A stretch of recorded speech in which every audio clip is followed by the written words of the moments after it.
Call 387-2323. LA filing number 16-7970. WNXX, Jackson, KNXX, Donaldsonville, and WDGL HD2 Baton Rouge. This hour brought to you by Spencer Callahan Injury Lawyers, LA 21-12681, offices in Baton Rouge. Now, The Hunt Palmer Show. You are now listening to The Hunt Palmer Show, brought to you by Rouse's Supermarkets on 104.5 ESPN Baton Rouge. Locking down the middle of the day. Live from the Mercedes-Benz of Baton Rouge studios. This is Hunt Palmer.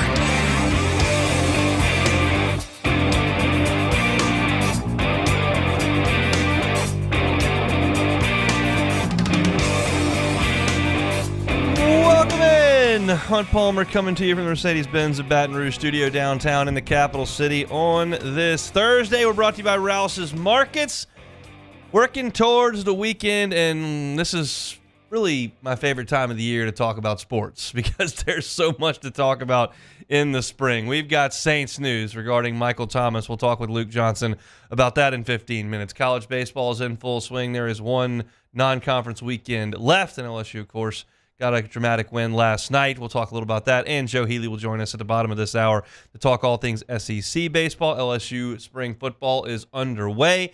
Media was able to watch a little bit of practice this morning. Brian Kelly met with the media. We'll talk about that in hour number 2. Chris Blair, the voice of the Tigers, with us at 2:15 to talk basketball and baseball. So lots and lots and lots to do here on this Thursday, and we appreciate you hanging out here with us. Got Jacob Beck and Taylor Kitchens back there on the ones, and Jordan Kitchens. Taylor Sharp behind Jordan Kitchens, which making it a little confusing. Which got me there. Yeah, it's a little confusing. They're both back there, and they're on the ones and twos, and we appreciate that very much.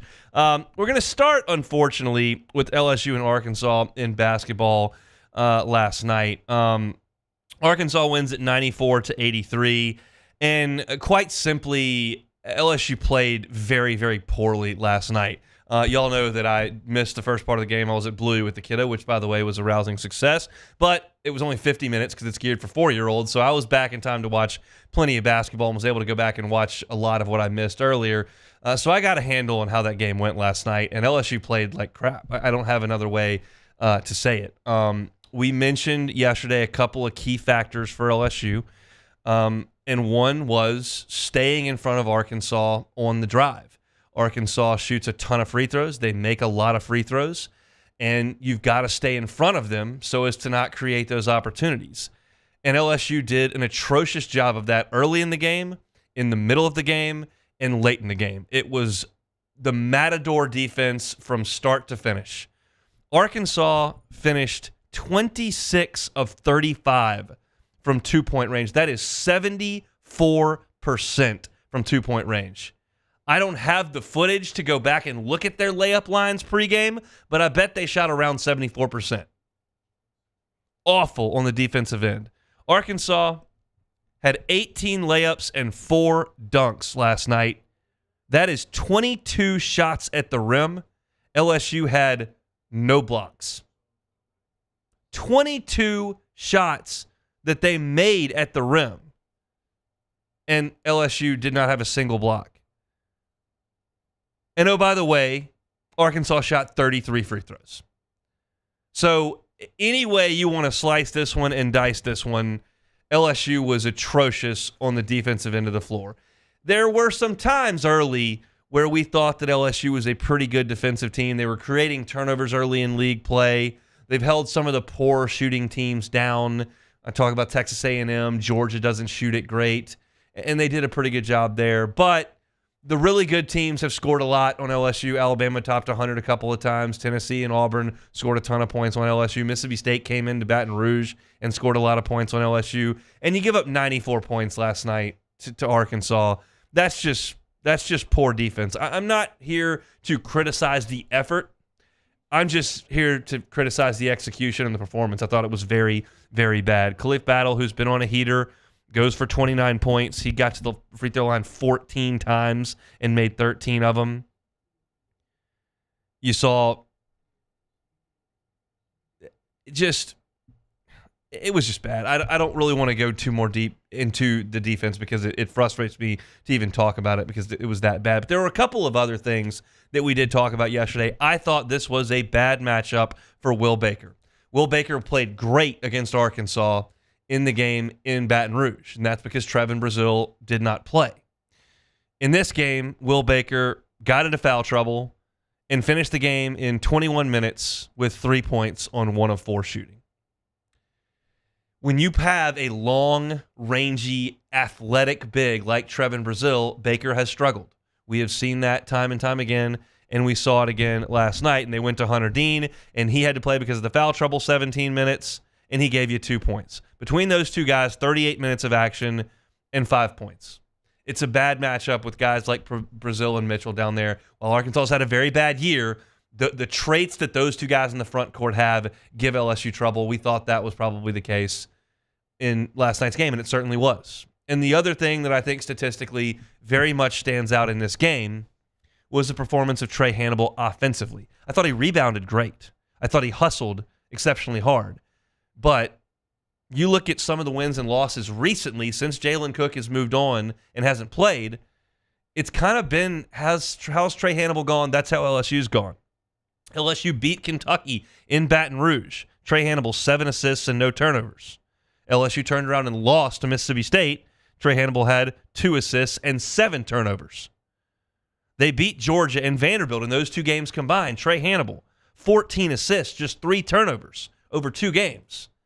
And last night, Trey Hannibal, 33 minutes played, 2 assists, turned it over 4 times. Now look, when we got ready to talk about this LSU basketball team and see them out on the floor in the fall, we did not expect Trey Hannibal to be the primary ball handler at any point. That was going to be Jalen Cook until, well, he's not eligible. And then to start the season, Mike Williams was the primary point guard. And I figured that Jordan Wright would do a lot of that. You're talking about a senior player who's logged a ton of minutes in the SEC. Yes, he'll be a guy that handles the ball for you a good bit.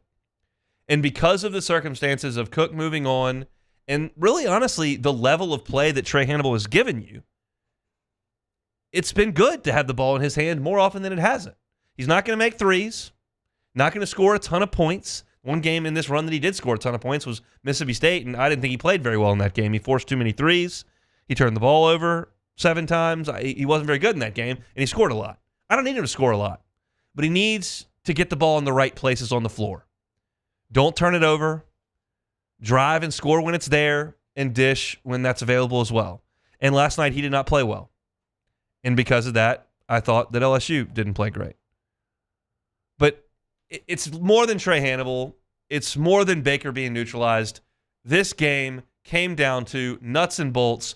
LSU could not stay in front of Arkansas. It was ball screens. It was ISOs one-on-one. It was transition. Any sort of way that Arkansas wanted to play offense, they basically did it at will. And this has not been a good offensive team. See if I still have my prep from yesterday's show. I believe I do. You're talking about a team that is 154th in the country in shooting percentage, 161st in 2-point percentage. They shot 1,000,000,000%. They're 316th in assists per possession. They're 252nd in 3-point shooting. It's not a good offensive club. It's just not. And LSU made them look like Kentucky and Alabama last night. They simply could not find a way to get in front of the Hogs. And because of that, it just got away from them. Now, you put that one in the rearview mirror, and I think we talked about this entering the game. The way this season was going to feel is going to hinge on how things go on Saturday. And we'll preview that game tomorrow. But because Missouri is such a massive outlier, you're going to feel more strongly if that game goes the wrong way. If they beat Missouri, the story will immediately go to 9-9. If they lose to Missouri, the story is going to be, they didn't win a game all year and they beat you at home. That's how that's going to go. This one was kind of what it is. You had a chance to maybe get to 10-8. Now 9-9 is on the table. Neither of those are going to affect you in terms of the postseason. 8-8 and 9-9, for all intents and purposes, is the same for the postseason. It looks a lot better to go 10-8, and I would love that. But that's off the table now because you've got your 9th loss. But if you can go out there and finish on Saturday, on senior night, at home, in the finale for these guys in the PMAC against the worst team in the Power 5, then everybody's going to look at it and go, okay, let's see what you can do in Nashville, and maybe you're getting an IT berth. That's not a very visceral reaction. That's a very measured reaction, which I think is what you'll get if you beat Missouri. The only thing that can happen that'll create some sort of visceral reaction or even an elevated reaction is going to be if you lose to Missouri. I think this one's in the rearview mirror. I don't think anybody's going nuts about it. I don't think anybody back here in Baton Rouge thought that the program hinged on it. It would have been nice to try to get to 10-8. They didn't. I picked LSU to lose, and for whatever reason, I've had a pretty good handle on this basketball team thus far. I've kind of been able to decipher what was coming. You're just the preeminent LSU men's basketball talent, apparently. I don't know that I would go that far, but I will say that if we go back and run the tape, I've done pretty well picking wins and losses. I don't think you've gotten more than 1 or 2 wrong. I certainly did not pick them to go to South Carolina and win. Yeah. And I actually didn't pick that game. Yeah, you aren't here, so you didn't pick it. Was it that it wasn't here? I think what it was we were at the box. Oh, that's right. We were at the box for opening day, and I wasn't going to do a basketball segment while I had baseball guests rolling in and lineups and all that kind of stuff. So I just didn't pick that game or call it. And I would have picked LSU to lose that game for sure. But other than that, I've done pretty well, and I'm probably going to pick LSU to win tomorrow. So we'll see. But 94-83, Vegas had Arkansas a favorite last night. They saw it coming, and LSU just couldn't do anything to stop it. So disappointing loss for the Tigers last night. They'll move on to Missouri coming up on Saturday.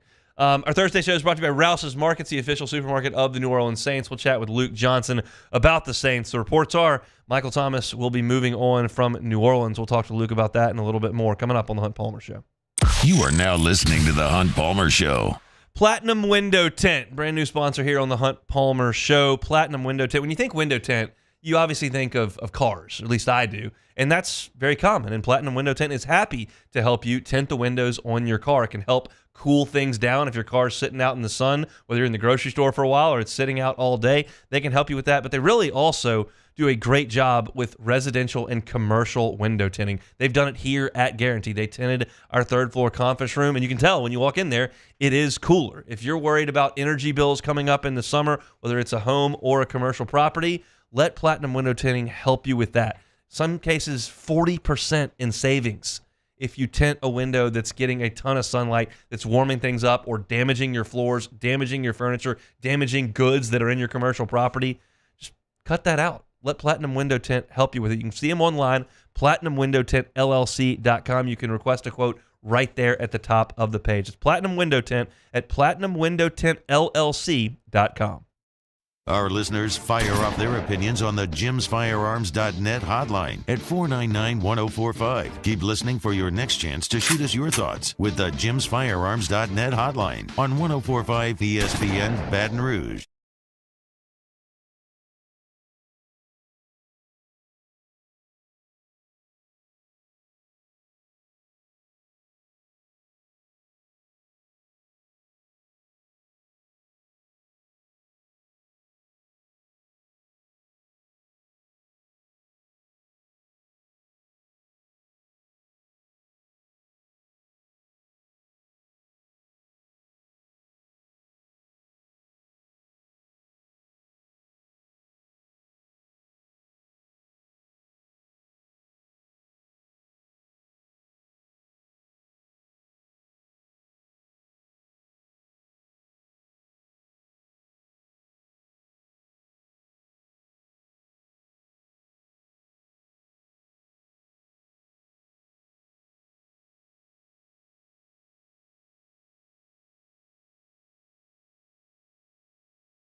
Henniger, join us for the Friday edition of Live at Lunch from Rufino's on Highland Road. It's the last weekend of the college basketball regular season. We'll have Troy Macker with us and Bruce Marshall as well. Live at Lunch, 11 a.m. weekdays on 104.5 ESPN Baton Rouge.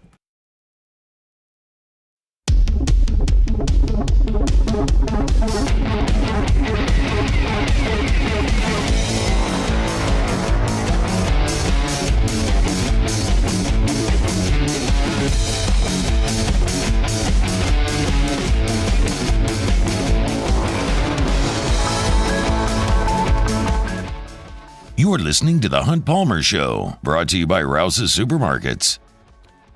Good news. Tomorrow, Friday, from 3 to 5, Rouse's Burbank and Lee will be back in action. Been over at the Florida store, which is fantastic for our remotes over the last couple of Fridays. But if you've come and seen us over the years at Burbank and Lee on Friday afternoons from 3 to 5, whether it's T-Bob or myself, I will be back there tomorrow, Rouse's Burbank and Lee, doing a little remote, giving away some gift cards, cups, hats, shirts, all the like, enjoying a Friday afternoon, which the weather may not be great tomorrow, quite frankly. But we'll be there, rain or shine. If we got to set up inside, We'll survive. But Rouse's brings you our Thursday shows and always invites us over on Fridays as well, so looking forward to that. The Saints aren't going to be inviting Michael Thomas back to training camp, it doesn't appear. Jeff Duncan of the Times-Picayune and the Advocate reporting that the Saints will move on from Michael Thomas and he will be a free agent coming up in this offseason.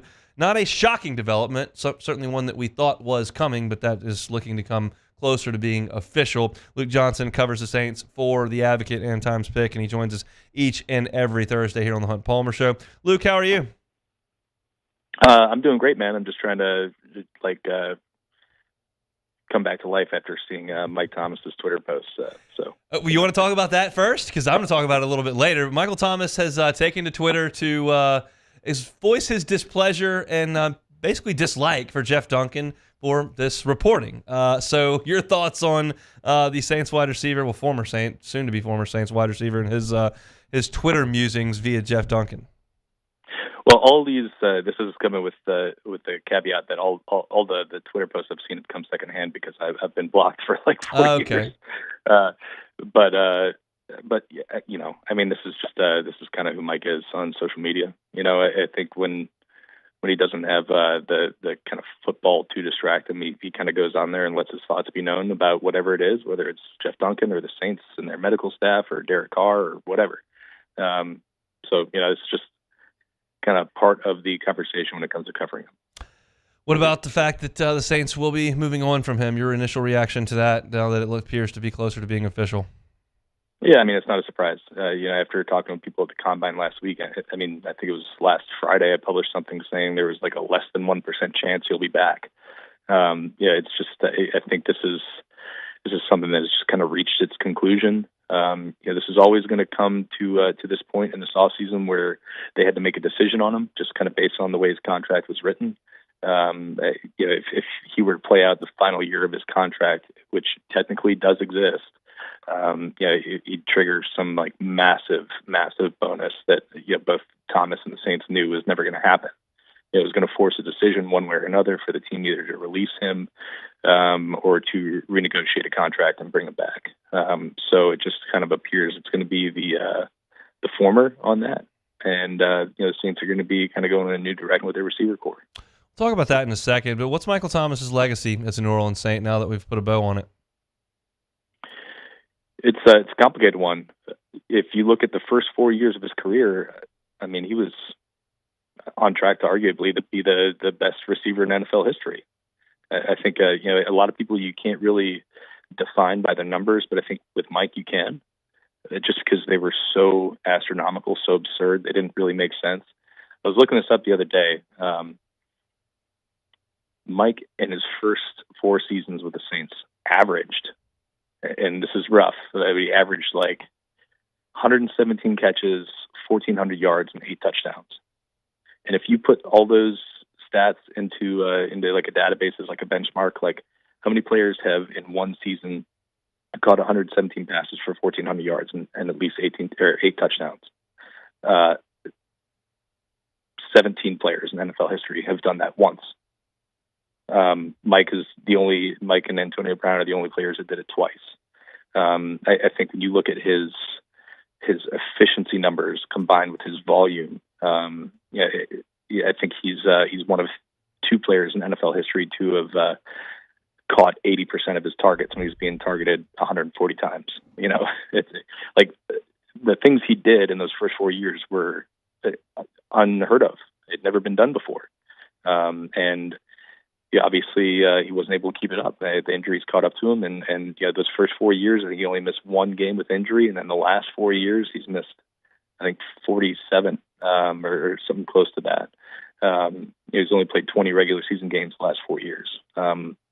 His totals over the last 4 years basically aligned to his worst single season as a professional before that. So it's two pretty distinct, clear eras for him, and it's really it's unfortunate that all the injuries kind of ushered in along with it. Some of the other unfortunate news, whether it's the spats he got into that with the team on social media, or the fight he got into with a teammate, or the altercation he got into with somebody last year outside of his house. All this stuff has happened during the bad time. But when the good time was happening, it was really, really good. And I don't think those last 4 years have erased that. I think he's going to go down as one of the greatest players in franchise history, even if it was a really disappointing ending. Do you think he'll be a serviceable wide receiver again in the NFL? Yeah, I mean, I think if he can stay healthy, that's the thing, is this isn't like a chronic injury for him. The ankle obviously cost him basically 2 whole seasons, but it's not like it's been the same thing over and over again. If he can stay healthy over the course of the season, he could be a solid option. I think he could go to a contending team and help them. I've always thought, like, if he was out of here, it'd make a lot of sense to see him in a place like Kansas City, where he's with a really, really good quarterback, and they don't have to rely on him to be like this true number one, but they do need help as a receiver, or at receiver. And I think like a place like that would make sense. And I think he could do well there. And, I think when Mike is playing football, and he's playing on a good team, I think things go really well for him. It's when he's been forced to be away from the field that things just, you kind of see the worst parts of him come out. So I think he's going to land somewhere. I think he's going to be a contributor, but like obviously a lot of this is tied to health, and you're talking about a soon-to-be 31-year-old receiver who hasn't produced at an elite level for 4 years now. Chatting with Luke Johnson, Saints beat reporter for The Advocate, joins us every Thursday here on the Hunt Palmer Show. All right, now with New Orleans, and Chris Olave, Rashid Shaheed, very obviously look to be 1-2 as we sit here today. What else is there? A.T. Perry, and that's about it. Okay. Basically, they've got 3 guys that they know are going to be on the roster next year. That's those 3. And I think they have a lot of work to do, and they're looking forward to adding to that group. What they add is going to be a kind of a mystery. I think we still don't really know exactly what Quinn Kubiak wants, and how that might differ from the receivers they've had in this system that they've been running for the last 20 years. I think when you look at some of the guys who've had a lot of success in that 49ers offense, if we are assuming they're going to run a lot of those types of schemes and plays, they're going to need somebody who's like a run after catch guy. Maybe somebody who's not really the type of receiver they would have brought in the past. A guy more with a running back build like Deebo Samuel. But I do think that they have that need for whatever Mike Thomas was in this offense, a big physical wide receiver who can kind of go across the middle and take a beating and make contested catches. They wanted to add that last year, and they didn't really do it because Mike came back. But I would expect them to be in the market for that this year, whether it's in free agency or the draft. A lot of wide receivers being talked about in the first 25 picks. If the Saints went wide receiver at their first pick, what would you think? It wouldn't be a surprise. I mean, I think receiver has become more of a premium position over the last couple of years, and you're seeing it with the way these contracts are being doled out. Justin Jefferson is going to set like this crazy new mark now that the salary cap's gone up. You'll be commanding well over $30 million a year. Mike, even though he signed this massive contract that reset the free agent market, I think by the time it was over, he was like, I don't know, like the 12th or 15th highest paid wide receiver in the NFL. So I mean, that's a position that you can invest in the first round now and not have eyebrows raised. It's important. So like, I wouldn't be shocked at all if, especially if one of those top three guys somehow falls into range. I don't think that's going to happen, but if Malik Neighbors or Rome Odunze is there, like, I think you got to pull the trigger. I think the argument becomes a lot tougher when you're talking about, Brian Thomas, who I think is going to be a stud, but I don't know if he can pass up taking a tackle or pass rusher to take him. But yeah, it's definitely in the conversation. I think in that same vein, like, I think Brock Bowers should be somebody we keep an eye on. Even though he doesn't play receiver, he kind of fits that mold of the kind of physical move the chains type of pass catcher that they need in this offense. We know that Michael Thomas and Derek Carr did not see eye to eye. Do you think that is something that's pervasive within the offense, or are we kind of cutting that out with Michael Thomas being sent on his way? Well, it's Michael Thomas and it's Cody Burns, and I think they're trying to find kind of the right voice to get those young players kind of more in line with what they want to do. So I don't think this is like this pervasive thing within the organization where Chris Olave and Rashid Shaheed are going to have these huge problems with Derek Carr. I mean, look, let's just be real about this. Their livelihood depends on it. And neither of these guys have signed these huge second contracts yet. And Chris Olave is certainly on track to do that. So you don't want to be like in this situation where you're never on the same page with your quarterback, who's, by now we know he's going to be their quarterback for the next 2 years. You can't set yourself up to fail with that. They need to have a good relationship if he's going to really truly cash in. I think the same plays for Rashid Shaheed. So, like, maybe there was like a little bit of that last year, but there can't be this year. Not if they want to really maximize their value. Luke, we appreciate some time. We'll talk next week. Sounds good, man. Luke Johnson covers the Saints for The Advocate, Time-Picayune, and all over this Michael Thomas situation. He and his colleague Jeff Duncan, as it looks like Michael Thomas's days in New Orleans are done. No surprise, but it looks to be official at this point. And then Michael Thomas tirade on Twitter as is tradition at this point. So I'll talk about that a little bit later on in this hour. We've still got plenty to get to over the next 90 minutes. I got to talk about Brian Kelly had to say today at the top of hour number 2. Chris Blair is going to join us. We'll talk LSU and Southeastern. Huge win late for the Tigers last night. I don't know if it was a huge win. It was a dramatic win, and we'll talk about it in hour number 2. When we come back, we'll hit on all things SEC baseball with our guy Joe Healy. That's next. The Hunt Palmer Show. In times of need, get a full list of phone numbers, websites, and other important emergency information on the Demco Stormwatch page at 1045ESPN.com.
Scona inviting you to join us for Thursday's AFR LSU football on the practice field. Brian Kelly meets with the reporters. We'll have the update, and we'll recap LSU baseball at Southeastern and LSU basketball at Arkansas. Join us 3 to 6, 104.5 ESPN Baton Rouge.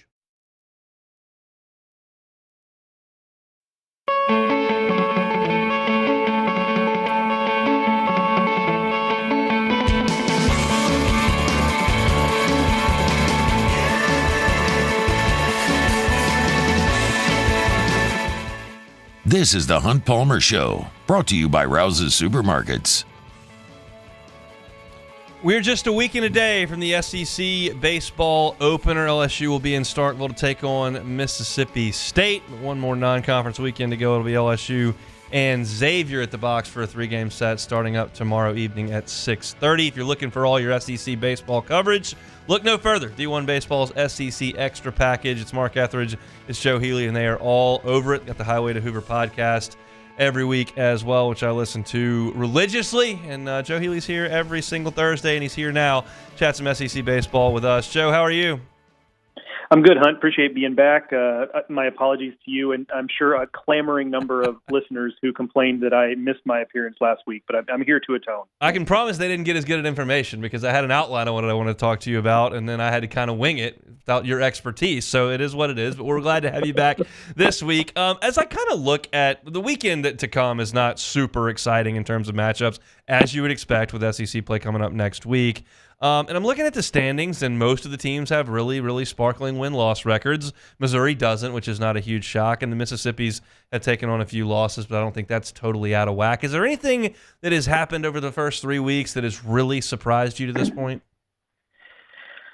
So not in a huge way, but I do have a couple of answers here. One is that I think Alabama has looked a lot more solid than I anticipated. I liked the arms, and even with the Riley Quick injury, I think they have the depth to deal with that in a reasonable way. They have a freshman named Matthew Heiberger who's been really great out of the bullpen for them, who was like I don't want to say a nothing recruit because that's disrespectful, but was not a recruit that was at the high end of what they expected, and he's been their best bullpen guy. And that's the stuff you kind of have to have happen if you're Alabama and you kind of have middle-of-the-pack talent in the SEC to overachieve that. The other one, and I don't know if this team will end up being good or what, but the fact that Georgia really hasn't taken any like dumb losses, that's a team that's rebuilding to a point where you just kind of expect that, okay, maybe they have some games where they overachieve or punch above their weight, but they're also going to drop some games to teams they shouldn't, and that's just going to be what they are this year. But they've done a really good job, with the exception of one game against Michigan State where they gave up a ton of runs. But for the most part, they've just won games, and Charlie Condon's one of the best hitters in college baseball, and that helps. But I do wonder if there's just kind of a positive vibes thing happening there with Wes Johnson as head coach now. Texas A&M is 13-0. How much maroon Kool-Aid are you drinking at the moment? Quite a bit, just from the standpoint of we knew by this point last year that, much like with State, by the way, Mississippi State, like at this point last year, we knew that A&M had pitching problems. Now, at the time, we kind of thought, well, they'll fix it. They're talented, and they have Nate Yeske, but they never really fixed it. Here and there they did. They fixed it at the SEC tournament for a week, but then in regionals, it was right back to what it had been. The pitching has been really, really good. Ryan Prager's healthy. He missed all of last year with injury. To me, he's been kind of the key to the whole deal because it slides everyone back a spot in the rotation. Justin Lampkin has been good. And it kind of just goes to show the big lesson for me on that is not that Nate Yeske forgot how to coach last year. It's that sometimes it's less about, is this coach better or worse than the guy you had before, and more just that, do these guys respond to a different type of approach, a different voice in the dugout? So sometimes we get caught up on, finding the very best, the most skilled coach in something, and that's great. But sometimes it's just finding the right coach for the personnel you have, and I have to wonder if that's what A&M's found on the mound. Look, all the SEC games count for one, but people like to talk about the Friday night starters, so let's do a little bit of that before we get into the league play next week. Where does Luke Holman stand as LSU's top of the rotation guy when you look around at the other really, really good ones in the SEC? Boy, I mean, he's pitching better than anybody, right? I mean, maybe, at Hagen Smith at Arkansas, I was struggling with his name there. Hagen Smith at Arkansas is maybe the only one that you definitely take over Luke Holman. But with the way he's pitching, I'm not sure I'd take any of Vanderbilt's guys over him. I wouldn't take Cade Fisher over him at Florida. He's not been all that great. I don't know that I'd take Cags over him. The best version of Cags is probably better than Luke Holman, but how often do you get the best version of Cags, right? I'm just kind of scanning the conference here. So Mike, just off the cuff answer is I'd probably take Hagen Smith 1, but then Luke Holman might be right there, honestly. Drew Beam maybe, just given the experience, right? His stuff is not as good, but the experience he brings, that's worth something. So certainly top 3, and I think he might be right behind Hagen Smith. And then I'm obviously not going to have you go through everybody's 1-2, but the feeling that you have with Gage Jump throwing the ball like he did last week in Houston and where that 1-2 may put LSU. That's a little bit trickier, just because once Gage Jump has looked very good, I've been pleased, as if it's his job to please me with how he pitches. But I've been liked seeing what I've seen from him from the standpoint of wanting him to be healthy and pitch well. But it's just how ready is he going to be totally stretched out? Because even when he was healthy at UCLA 2 years ago, he wasn't really being stretched out. Right. This is all totally new to him. What's going to happen when he's got 55 innings under his belt and it's early to mid-April in the SEC, and now all of a sudden he's playing in places where it feels like it's 100 degrees outside? Like, there's just a lot of factors. So, I'd take Arkansas there. I think that's where Vanderbilt shines, is when you talk about Holton and Futrell. Like, I think I'd take that. Tennessee, if A.J. Russell's healthy with Beam and A.J. Russell, I'd take that. But again, if Jump pitches like he has, and let's assume he makes that transition, it's certainly top half. That's no doubt. But that 1-2 is maybe top 5 in the conference. I think LSU's really set up well, and I know we've talked about Thatcher Hurd quite a bit, but I know it hasn't been great so far. But if that's your Sunday guy, like, you're sitting pretty, because I think I've said this on your air before, the number of teams in the country, even good ones, that have Sunday starters that they trust and allow to go deep in games is a lot smaller than you think. Yeah, LSU rarely has that. It's been few and far between. I'd have probably go back to 17 with Eric Walker as far as LSU really feeling like they had a number 3 guy. So that's something. Arkansas's got a number 3 guy, and so we've talked about their pitching. But is there any concern about the bats? We had Andrew Hutchinson on yesterday, so they just kind of got to wait for the bats to wake up. They're winning games, but they're not hitting the way that you probably would like. Is there any concern there with Arkansas? Yes, is the short answer, but I will mitigate that by saying that they teach hitting really well there. Dave Van Horn and Nate Thompson, who have now been together like 7 or 8 years at Arkansas. It's just a really veteran coaching staff there, just part of the magic, if you will. They teach hitting really, really well. So I think it'll be at least a functional offense. I cannot imagine they don't have at least a functional offense, but I do think it is worth starting to talk about. This may be one of the weaker, if not the weakest, lineup that Arkansas has had since they had their little resurgence. Back in 2016, they had an awful year, and they kind of shuffled some things up. And since 2017, they've just been super consistent.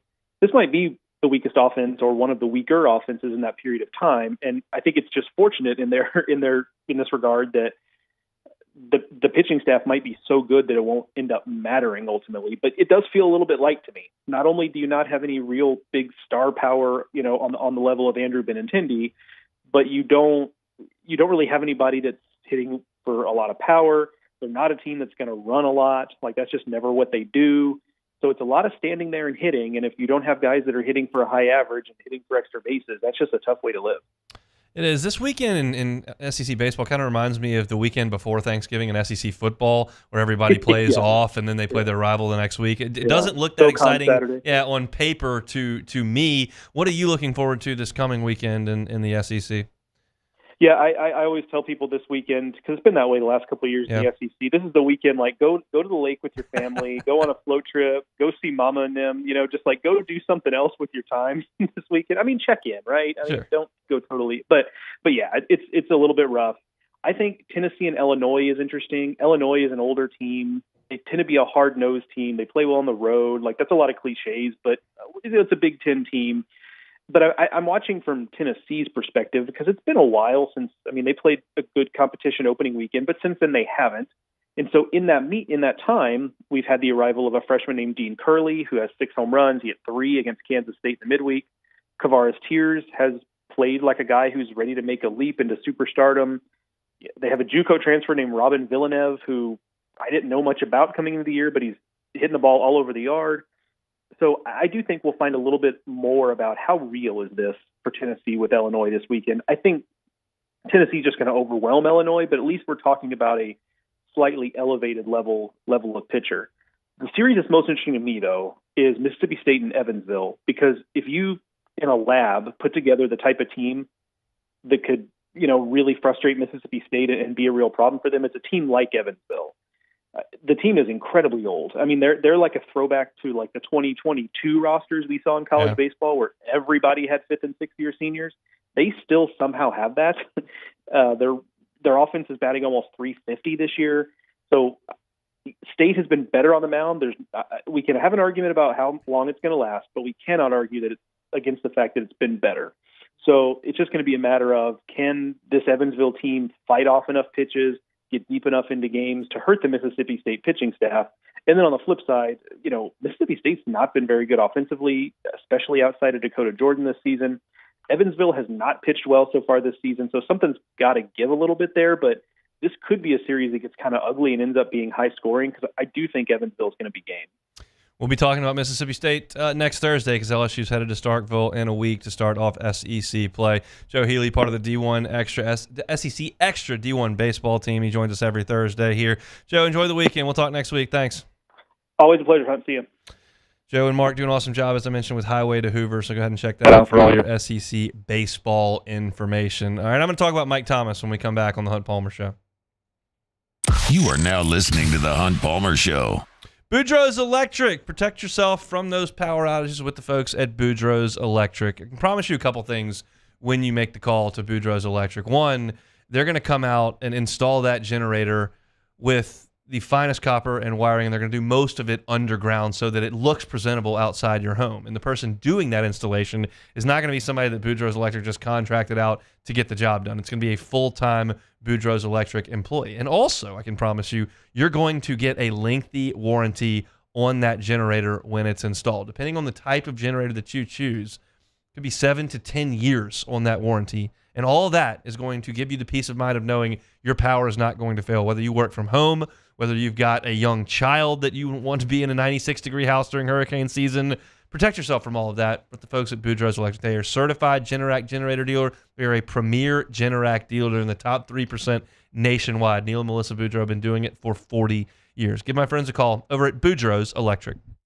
Our listeners fire off their opinions on the jimsfirearms.net hotline at 499-1045. Keep listening for your next chance to shoot us your thoughts with the jimsfirearms.net hotline on 1045 ESPN Baton Rouge.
On Fridays, OTB. Let's get ready for another weekend at the Bucks. Plus, golf ball, gym, Pelicans, women's SEC tournament. There's a ton on the docket for the weekend, and we'll break down it all. Off the bench, 7 to 10 a.m., 104.5 ESPN.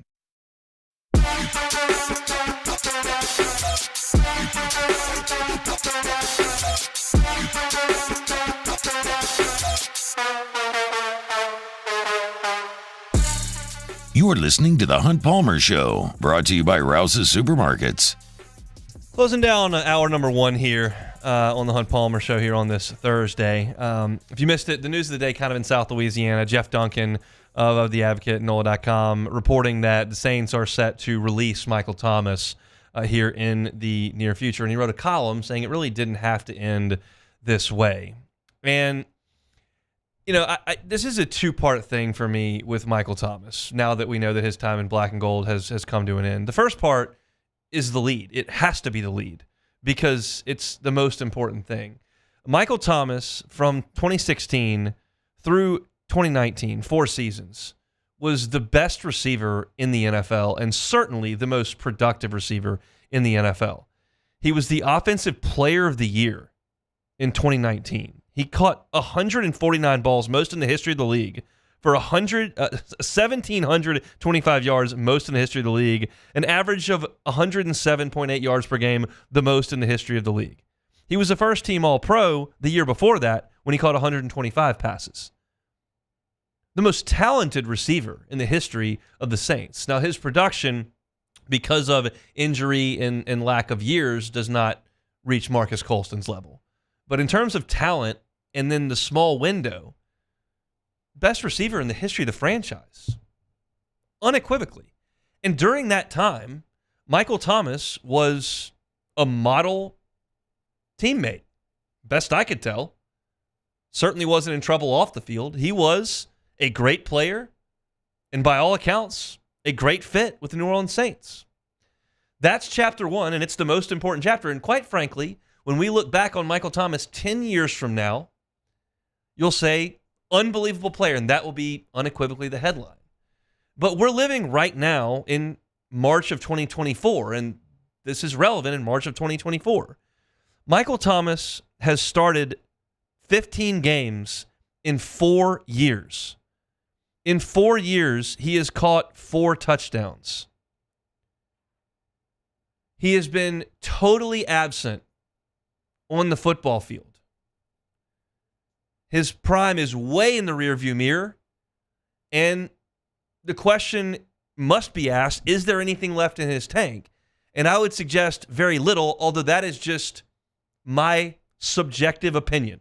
Someone's going to sign him, and I think he'll make a team, and we'll see what the rest of Michael Thomas's NFL book looks like.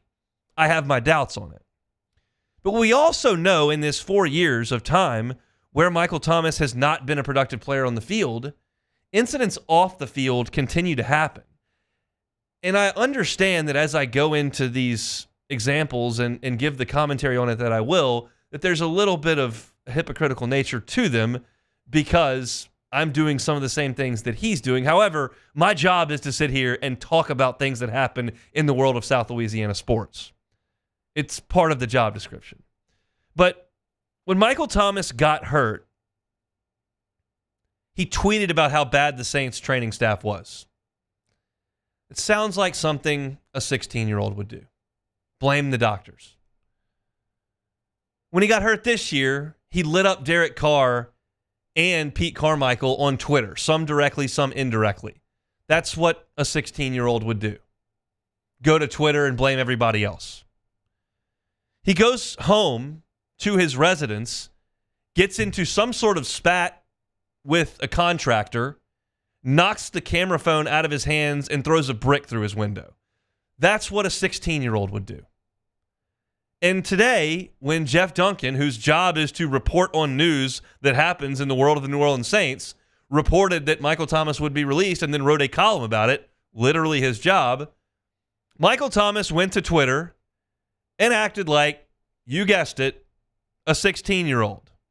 He put up a Twitter picture of Jeff and said, look at this clown. Y'all think he know ball? Yeah, right. Y'all really clicking links to what he write? Good luck.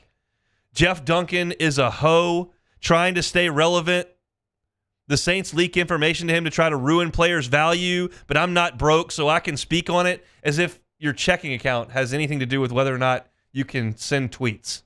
Last I checked, that was free. He's broke, so he needs click. Pretty sure Michael Thomas doesn't have access to Jeff Duncan's online accounts. And again, what would a 16-year-old do? Call somebody broke. Go look at his articles that never end up being true. It's just so immature and so pitiful. And for some reason, he feels the need to get on and do it. I would suggest, as Michael Thomas tweets, that Jeff Duncan is trying to ruin Michael Thomas's value.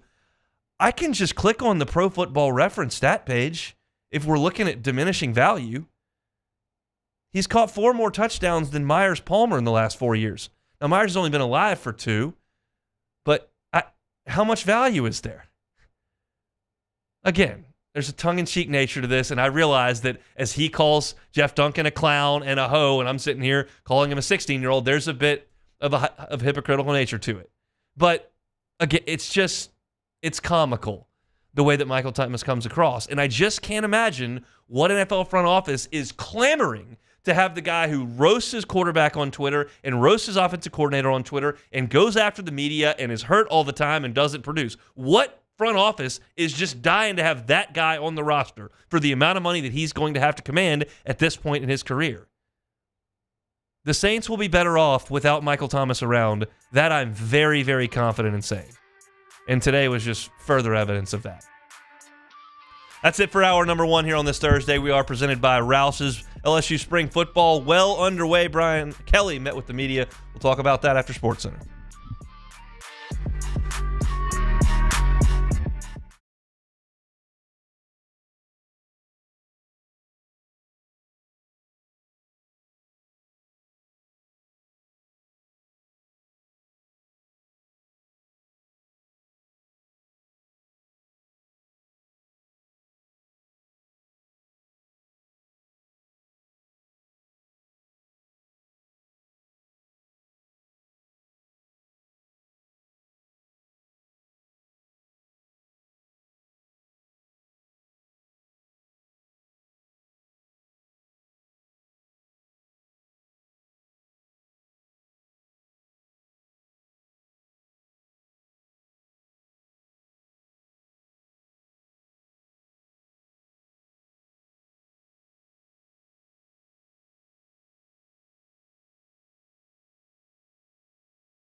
Trustworthy. It's just the attention to detail with our clients.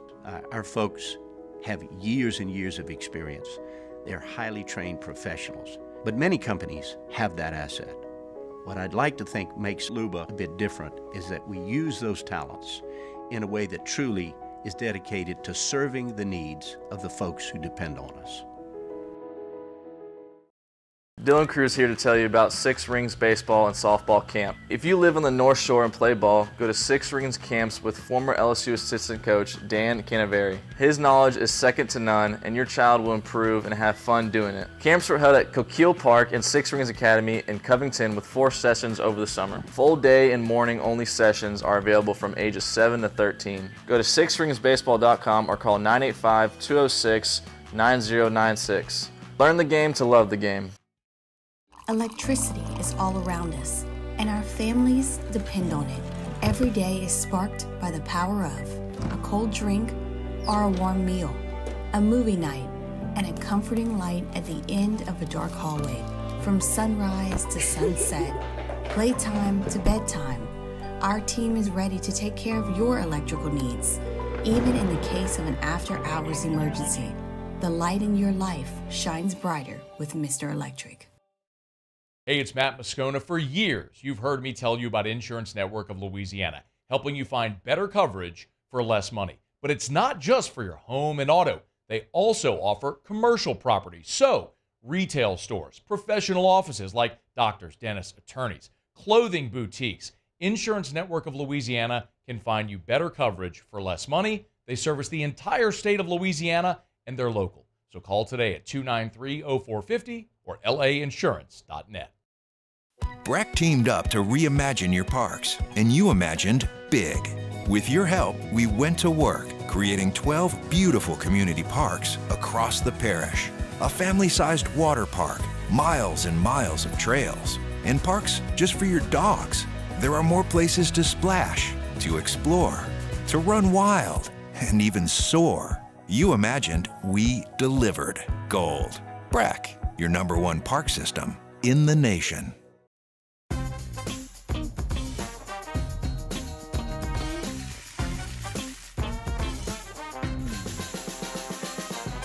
The best kept secret in town is out. Discover Tallulah at the Renaissance Hotel on Bluebonnet.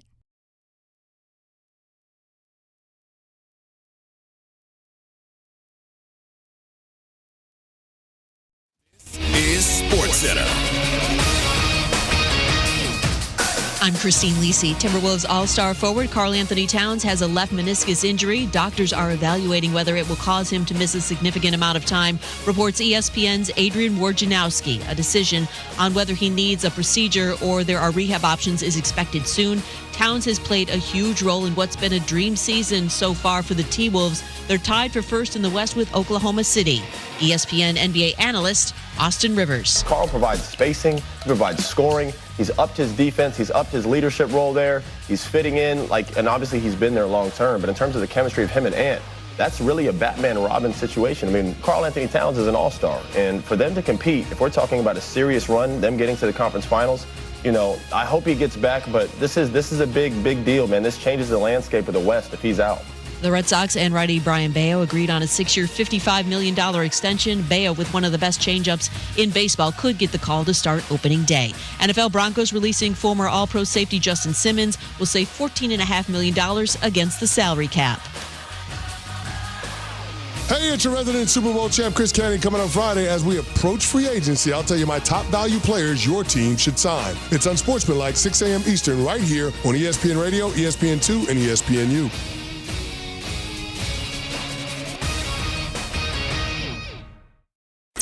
Ladies and gentlemen, may I direct your attention to something quite extraordinary? Now, the Hunt Palmer Show.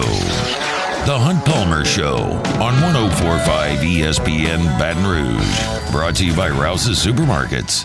Live from the Mercedes-Benz of Baton Rouge studios. This is Hunt Palmer.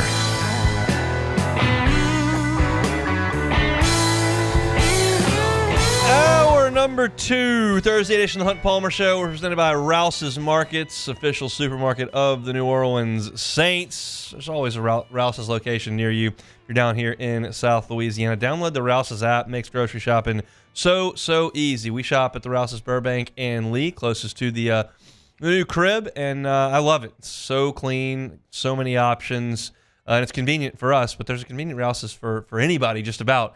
Down here in South Louisiana. Download the app. Let your personal shopper do the shopping if you don't have time. If you spend $35 or more, you can get that curbside pickup right there outside the store whenever you need to. So weekend's coming up. If you're heading out to tailgate at the box, game watch party, you just need your groceries for the weekend, Rouse's can help you out with all of that.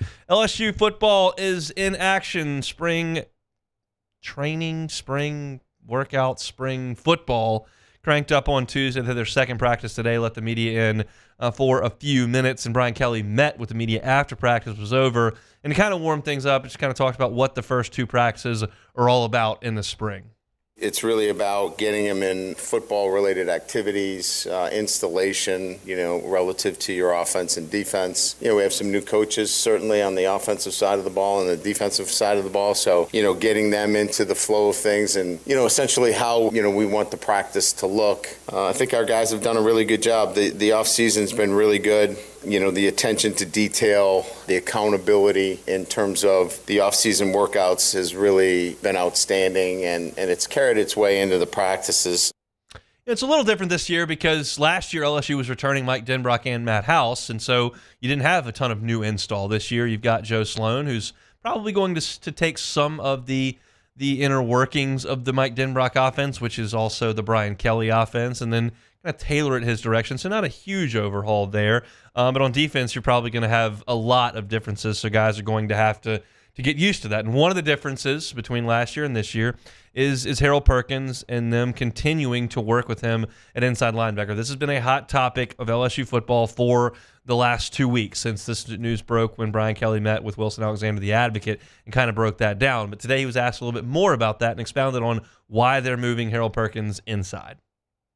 The defensive structure is different. I think you start there. You've got a new voice. Blake is coaching the linebacker, so you have a new voice. That's different. That's the second. And then I think collectively, Harold, myself, and Blake felt like in all instances, this is a place that is going to maximize his potential. And we certainly could keep him out at the star Sam linebacker position, but I think he can impact the defense in so many ways at the will linebacker position. And I would agree. And I've said this like a lot of times over the last 2 years. So those that listen frequently may hear this for a second or third time, but I do think it's important, and I'll probably bring it up again in August. When people look at this move and say, no, leave him on the edge, let him rush the passer. That's what he's awesome at. We got to use him doing that. There is an element of that sentiment that is true, but there's more nuance to it. And it goes through all of sports. I'll just kind of give some examples of position groups that you got to let that slugger on the baseball team play left field or first base so that the major leagues believe that he can play professionally on defense. You've got to let that 4 or 5 man in college basketball shoot some threes in games so that pro teams can look at it and say, oh, yeah, he can do that. You've got to allow college athletes to display a skill set for their professional future. You don't have to lock them in a hole and make them do it. You don't have to make your 5 guy just play the perimeter the whole time. You don't have to tell Harold Perkins you can never rush the passer. But you have to showcase skill sets that are conducive to the next level with your professional prospects in college football, college basketball, college baseball, or else the next one will not come because you did not develop them for the next level. Again, you don't only do that and just forego winning for the NFL, but it's just a part of it. So you have to decide what's best for Harold Perkins, what's best for LSU football, how does that blend together, and what does it look like? And Brian Kelly says this is kind of the next step in what Harold has got to be. This is the ability to, get into different looks with him and utilizing his ability to be a multi-dimensional player. He was to the field and you knew where he was. You knew you fanned to the field. You're going to get an extra hat to him. You could game plan to Harold Perkins. And this makes it much more difficult. And he knows the clock's ticking. There's a sense of urgency. And so I think you see a committed player, a new voice in Blake. And I believe it's his best opportunity to make that next step. Y'all know I'm not your X's and O's expert on this station. We leave most of that to Jacob and T-Bob, who were a part of intricate game plans at LSU and in the NFL. That's their job. So I can't tell you, and I am fully self-aware of this, what alignment is best for Harold Perkins. But it does bum me out to hear that soundbite from Brian Kelly and hear him saying you knew where he was going to be, you knew what you could do to neutralize him. Like, that should never be the case. When you've got a dynamic playmaker that good, I don't want to hear that the other team knows how they can neutralize him. Move him around and make it so they've got to change what they're doing because Harold Perkins is changing what he's doing. Again, I'm not wise enough or football savvy enough on X's and O's to give you that exactly. When he's got to be to the field, when he's got to be to the boundary, when he's got to be on the line of scrimmage, when he's got to be inside, what he's got to show pre-snap. That's all for the coaches to figure out. I don't want to know that other teams know exactly where Harold Perkins is going to be. Don't want to know that at all. Another piece to Brian Kelly's press conference today was the discussion around the new defensive staff and kind of what that looks like. We know Corey Raymond is back and Blake Baker has moved into the defensive coordinator role. You've got You got Bo Davis on the defensive line. Like, you've got a lot of different looks with this LSU defensive coaching staff. And what does that look like through a week? Yeah, I've really enjoyed the past 6 weeks, being in constant contact with the defensive staff that we've assembled. It's been, for me, very comfortable, great communicators. We're all on the same page relative to what we're teaching and how we want to teach it, evaluations and recruiting. It's been a really smooth transition. I like the way we're coaching, what we're demanding, the attention to, the real details of playing defense. And we're not getting ahead of ourselves in a sense of, understanding the basic tenets of playing really good defense. And you can see that early on. So it's been enjoyable. I think that we're going to see a defense that's going to play with a lot of energy, a lot of excitement. I know that our guys are excited. You can see just by the way they're practicing over the last couple of days. I think on the offensive side, Joe Sloan and Cortez Hankton are getting an opportunity they have not had. They're fairly unproven in this role.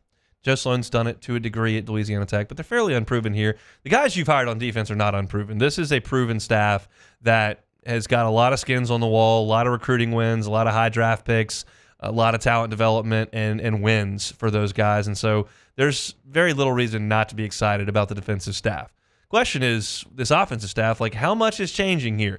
Mike Denbrock moves out. Brian Kelly has a lot of hand in this offense and is in those offensive meetings, but Brian Kelly was asked, like, how much does the style of play for your offense change with your new coaches and a lot of new personnel? Each year, you're always going to build it around players, not plays. So there's each year is going to have a little bit of a change. This is still going to be, about finding the best playmakers and getting them the ball like it was last year. And, Garrett is a different quarterback than Jaden. So, we'll look to do things that highlight him. So the nuances within the offense, in terms of attacking, pushing the ball down the field, having balance between the run and the pass, that's not going to change. But the players involved, we have to be able to highlight what they're good at and what their strengths are. And that's where you'll see some changes. Not a lot of opportunity for guys to run up the depth chart at quarterback. Not a lot of opportunity for anybody to move up the depth chart at running back because Caleb Jackson's really the only one there. There aren't a ton of options on the offensive line or even at tight end to move way up the depth chart. The only spot on the offense where playing time is very, very readily available to a lot of people is at wide receiver. And one of the wide receivers that Brian Kelly was asked about today was Shelton Sampson, who was sparingly used last year, had a couple drops in that Grambling game, unfortunately, but is a guy that has a lot of ability, and Brian Kelly talked about him today. Shelton has made progress. The big jump for him is the physicality of the game. He can use his length and size, but, he's got to be able to do it when there's hands on him. He's a guy that you don't want off the line of scrimmage. When you have to compete against him down the field, that's a problem. So, he's continuously working on releases, not getting rerouted, not getting driven out of play. And a lot of that is, the physical end of the game. And he's coming on. He's getting there. Once he puts that behind him, I can see him making great strides really quickly. That's not surprising because all of Shelton Sampson's recruiting accolades and the rave reviews that he was getting was because of his size and his athleticism. And that's stuff that you can't teach. So it's great to have because you can't teach a guy to be more athletic. You can't teach a guy to grow. So it's good to have those, and you can teach him to get off jams. You can teach him to deal with press coverage and to use his hands and his hips to get into the open space and then make life miserable for corners. And that's the step in this process that they're working on. There are a lot of guys fighting for playing time there, and LSU obviously saw a need at wide receiver and went out and signed 2 transfers that we expect to play immediately. But how much do these young guys come in and disrupt that? We'll see. That's kind of what spring is for, and I'm excited to see how Shelton Sampson comes along there in his second year in Baton Rouge. He's been in Baton Rouge a long time, in his second year in the football program over there at LSU. The voice of the Tigers, Chris Blair, was up in Fayetteville last night. Tigers took it on the chin, but he's also been watching some baseball. We'll talk all things LSU with Chris Blair coming up next. The Hunt Palmer Show. I love a lot of things about audio-video security solutions. One of the things I love about AVSS is that when you make the call to audio-video security solutions, you're going to get Mitchell Fisher, the owner. 225-439-7920. Again, 225-439-7920. Mitchell runs the show over there. It's a small local company, but they can help you here in Baton Rouge with your audio, your surround sound, in-home audio, back patio by the pool audio, your video, whether it's the television mounting or getting your cable box or your streaming services set up. I've got a remote control they gave me where all the apps are right there, and I can scroll through and push Netflix, push Amazon Prime, Disney Plus, push ESPN, and the app comes right up. They can handle your security systems like they do ours as well. It's Audio Video Security Solutions. Check them out on Instagram. Their great work is showcased there at AVSS_BR, but you can catch them online at Audio Video Security Solutions. It's AVSSLA.com. In times of need, get a full list of phone numbers, websites, and other important emergency information on the Demco Stormwatch page at 1045ESPN.com. Gulf Coast Bank and Trust is giving our customers the power to bank anywhere, anytime during this challenging event. And we're right there with you. Our mobile banking app is a smart way to manage your money and time. Gulf Coast Bank and Trust, the bank that cares about you. Power up your next project with John Deere Deals by Sunshine. Whether you're working hard or playing hard, our knowledgeable team will help you find the right product for you. Ask us about our amazing tractor package promotions. Learn more about what it means to be powered by sunshine at sunequip.com.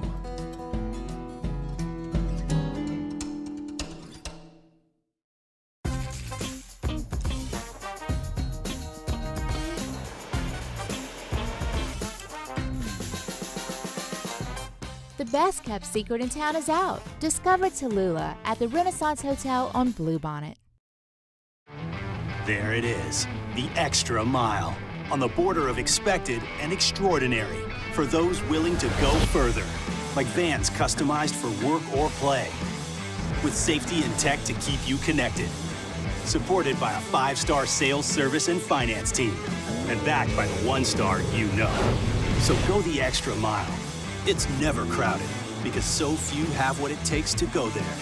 Mercedes-Benz Vans. Gulf Coast Office Products is a nationally recognized Savin office equipment dealer based right here in Louisiana. Over 100 employees strong, Gulf Coast has the boots on the ground to support all vertical markets from education, engineering, legal, and finance. With the latest in office technology from desktop to production segment units, Gulf Coast and Savin have the perfect fit for you. Call 225-756-2644. That's 756-2644 for Gulf Coast Office Products.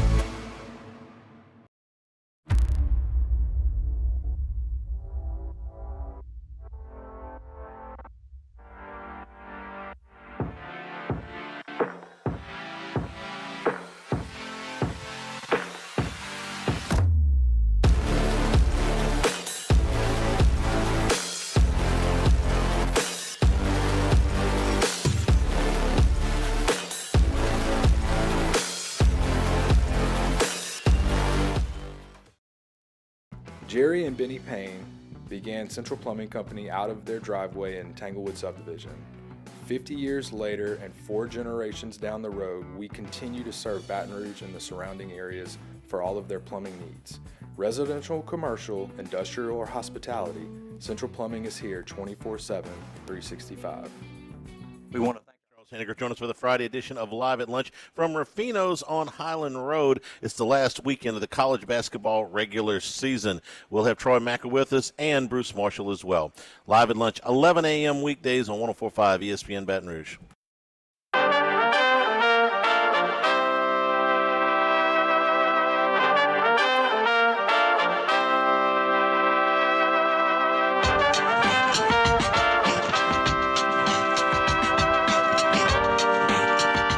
This is the Hunt Palmer Show, brought to you by Rouse's Supermarkets. Lots and lots going on in the world of LSU athletics right now. Spring football is in its first week. Baseball team getting closer to SEC play, and the basketball team winding down the regular season. So we'll talk about it all with Chris Blair, the voice of the Tigers, who joins us every Thursday here on the Hunt Palmer Show. Back from Fayetteville, Chris, how are you? I'm good. You know, I was hoping things would be better up there, but didn't turn out that way. But the sun did come up, and one more game on the schedule. And the good news is it'll be at the PMAC. What did Coach McMahon have to say about that one last night? Because I have my thoughts. Yeah, well, I mean, I think he certainly knew that they're an explosive team. You know, Arkansas certainly has struggled this year. That was just their 6th conference win of the season. Everybody knows about the problems they've had, but, they are an explosive team. And, there were too many turnovers, obviously, for Coach Liking in the first half, and a lot of them were kind of unforced, just kind of uncharacteristic, lazy with the ball, lazy passes, and it allowed them to really get an advantage in fast break points. And that's when Arkansas is at its best. And if you watch the game, and I'm sure you did, you noticed that when LSU had a chance to climb back in it is when they forced them to kind of work half-court offense. And that's not groundbreaking. That's kind of what you need to do to Alabama. That's kind of what you got to do to Auburn, and it's certainly what you need to do against Arkansas. Not comparing the three, but they like to run at a high pace. And LSU got caught, got burned on the high-low game. They made Mekhi Mitchell become kind of the center of the offense. And if he wasn't scoring on his way to 19 points, he was, delivering the ball to cutters. Guys were trying to cheat on the screens and just wasn't as locked in, and I don't think either team, had a good flow about it throughout that game. But Coach McMahon said, hey, we turned the ball over too much. We missed a ton of shots at the rim. Tried to shoot in rhythm against the seventh leading shot blocking team in the country. They got 10 blocks last night. Yeah. Just really didn't execute the little things that they had discussed they needed to do, which they did in the first meeting back in early February. Arkansas had 18 layups and 4 dunks last night. That's 22 shots at the rim, and LSU didn't have a single block. And Arkansas shot 33 free throws. To me, just ineffective really at any level on defense last night, and that's what leads Arkansas to score 94 points. What did it look like from courtside? Yeah, no, that was it. You kept looking at the fast break points, and you're like, this is when Arkansas, this is when their talent shows, when they're out and running, and we took some missed shots, took some, it didn't take a lot of horrible shots, I wouldn't say, but LSU is really at a disadvantage when the shot goes up and it's not really where they're expecting it or not where they designed it to come from, because teams like Arkansas can quickly get the rebound and turn into, a transition three or a layup or a dunk at the other end. And LSU at times would be able to work that blueprint I've talked about now for several weeks, where they, made Arkansas throw the ball around the horn a little bit, which again, they're not really good at. And they got a couple of stops, and then, you missed some shots right there around the rim. A couple of times I thought a shot fake would have been great for LSU, would have got their guy in the air, would have given them a chance to put in an easy bucket, also may have gotten you an and one or two. It was a frustrating thing where you would see some silver light, Hunt, and then suddenly it would go away and you'd cut it to 5 or you'd cut it to 4. And then in a matter of, 90 seconds or more, it's suddenly back up to a 9, 10, 11, 12-point lead. And, that's what Coach was worried about. They're a team that even though they had lost their last 2 games, they had averaged just under 94 points a game. So you knew they could run the points. And when they get out and run, they can do it. And, LSU just could not stay locked in defensively for long enough stretches at a time. They'd get 2 or 3 stops, and then Arkansas would go score in bunches, a layup, and then a turnover in a transition 3. And suddenly what was a 4-point game is a 9-point game. And that's kind of the story, especially in the second half. Broadcast school would suggest in interviewing you ask short questions. This was not all that short, so my apologies. But I want to lay out what I looked at earlier today, because Trey Hannibal has kind of been thrust into the point guard role from this team. It's not what we would have thought as of Halloween, who would be running the point late in the season for LSU. But against Kentucky, 7 assists, no turnovers. LSU played great and won. Against Mississippi State, 2 assists, 7 turnovers. LSU loses that game. Beat Georgia and Vanderbilt in those 2 games, 14 assists, 3 turnovers. He was great. And then last night, 2 assists and 4 turnovers. Is it safe to say they're kind of going as Trey goes? Yeah, I think so. You look back, Matt's pointed it out several times that, you get off that great win over Kentucky where, again, he's facilitating. He's got 6, 7, 8. He's currently, I think, 6th in the SEC in league games as far as assists per game at just under 4.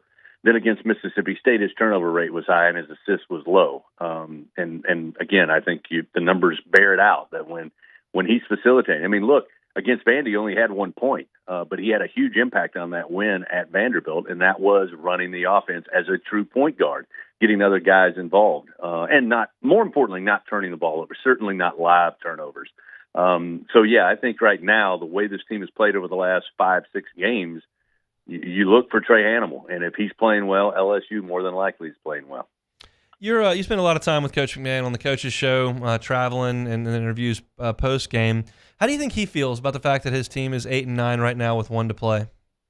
I think he looks at it like progress is being made. I know he gives a lot of credit to the Trey Hannibals of the world, the Jordan Wrights who finished his final year of eligibility back home at LSU, and really all the guys that you're seeing on the floor right now as being the cornerstone of the foundation. I mean, he's always said, he told me way back when, well before the season began, that they've approached this season as a continuance of year number one, just basically, on the timeline that they had getting the job and trying to rebuild. So I think he's satisfied with the progress they're making. But, it was easy to tell on his face and body language talking to him last night. That was one of those games last night, much like the first Georgia game, much like a couple of those close games that they just didn't go over the hump. The Florida game comes to mind, that, it could have been better. And he knows that this team didn't play their best last night. We've seen them play at a high level. We saw them play their best against Kentucky. We saw them play very good for 40 minutes against Vanderbilt, and probably the best 40-minute game was against Arkansas in the first meeting. It's hard to keep that consistency. It is for any team, but I think that's where it becomes a little frustrating because, again, I think he would tell you there is a simple formula to how this team, based on this roster, based on this skill set, has to play and impose their will to win basketball games. And when they do that, and they've been able to come up with wins. But when they've had lapses, that's when they've come up short. So I think he's proud of the effort they've made. And I certainly think, talking to him when he walked away last night, they're looking to go into Saturday, take care of business at home, honor the guys playing for the final time in the regular season at the PMAC, and then go over to Nashville and roll the dice. And I'll be honest, talking to a lot of guys in the league, there's a couple of teams that aren't at the top of the SEC that a lot of teams don't want to play. And believe it or not, the name you hear a lot is LSU. I don't think anybody's looking forward to drawing the Tigers in that first meeting on Thursday. And that says a lot about where this program has come. What do you think the message is from Matt McMahon to his team on Saturday? That's a spot you don't see a lot, a team that's 0-17 in a league, no matter what league you're playing in. Yeah, I think he just knows they're coming in with house money and their back's against the wall. They got nothing to lose, everything to gain, and they would love to win one conference game, and it comes down to an opportunity against LSU inside LSU's home building. So you don't want to lose focus of that, and you don't get caught up into their 0-17 and they're going to finish 0-18. It's about again, doing what LSU needs to do. Missouri's a team that they get a little reckless sometimes offensively. They go off script, try to break down. I watched the game against Auburn, and, like LSU found out a couple of times, unfortunately, games aren't 25 minutes. They're 40. And Missouri got kind of in a situation with Auburn where they were going to try to break guys down on the dribble. There were a lot of empty possessions with 1 or 0 passes. And Missouri will do that if you let them. And, I think that's what LSU needs to do. But don't worry about what they've done up to this point. Don't worry about what you've done up to this point. I think Coach has done a very good job with the ups and downs of this season, Hunt, and the downs being very, very emotional with 9, games, 4 points or less, that you've only won 4 of those. So they've had their downs.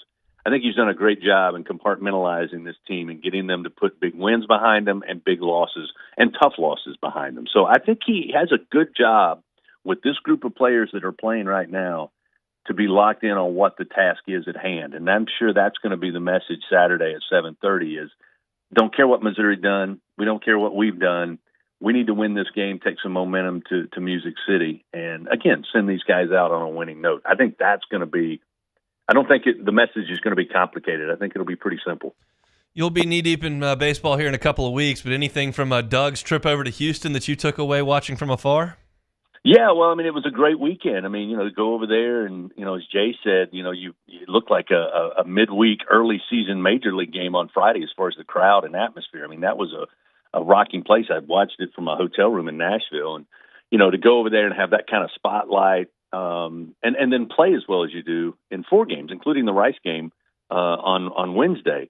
It does a lot for the program. It gets you some wins. I think they found different ways to win, which Jay's a big fan of, especially early in the season before you get to the SEC, where you're going to have to sometimes do things you don't normally do to win games. So I think they got tested. I think they came through it with flying colors. And as Jay said, you're going to a recruiting hotbed. And you get to be on display and play as well as they did. Great pitching. I actually had the game on last night, watching from Bud Walton in timeouts, just catching up with things. And that's another big win. I know it was a close one. I know it came down to the top of the ninth inning. But those are wins that certainly add to your, I think, maturity, strength, and experience. And again, Southeastern put everything they had into it. They were just a couple of outs away, but LSU found a way to win. And while it wasn't beautiful, and of course the pitching I thought was, offensively they got it done when they needed to, and that's a big asset. I think that's a big feather in the cap. And hopefully the offense is just going to improve and improve. But I don't know if Jay said before the season, Hunt, you and I both heard him say it, that he thought this was going to be a better, deeper pitching staff than a year ago. And we all kept looking at each other going, wait a minute, Paul is pitching for Pittsburgh, right? Like, he's not coming back. But I think we're starting to see what Jay knew, which is, just the depth they have, the number of arms. Kate Anderson looked just incredible last night. Gage Jump has been great. And what can you say about Luke Holman? So I think you when you're talking about setting up for the SEC that starts a week from this weekend, I should say, in Starkville, and you're talking about, okay, who are the guys we're going to put 1 through 3 on a weekend? And, last year and the year before that, it was like, oh, I wonder who we can go with on Sunday. You may not know who's going on Sunday, but there's a ton of candidates who could do it. And we didn't have that luxury, I think, 2 and 3 years ago. No question about it. I don't know where I'll pass lacrosse this weekend, but at some point it's going to happen. I'll see you then, and we'll talk next week, Chris. Thanks. Yeah, I'm sure we'll pass somewhere, man. Thanks a bunch. He's Chris Blair, the voice of the Tigers. He'll be, I'm sure, at the box on Friday night, and then probably a double dip on Saturday. He did that a couple weeks ago, but he'll certainly be in the PMAC on Saturday night, and then at the box again on Sunday for LSU and Xavier. Speaking of that win over Southeastern, we've been on the air for 90 minutes, and I haven't talked about it yet, so let's do it next. You are now listening to The Hunt Palmer Show. ESPN Bet is now live in the state of Louisiana. It's the official sportsbook of ESPN. ESPN Bet's the only place you can find daily exclusives and offers with your favorite ESPN personalities and shows. So sign up today. New users get $100 in bonus bets for making any sportsbook bet. Can't be any easier than that. Log in, put $5 in, put it on the money line, whatever. All of a sudden, $100 directed right into your account. You can find all your favorite markets and bets, in-game wagering, cross-sport parlays, teasers, all the props that you can handle. That is ESPN Bet. You can download today. What a play. Must be 21 or older. Gambling problem? Call 1-800-522-4700. In partnership with the Bears Lake Charles. Terms and conditions apply. See app for details.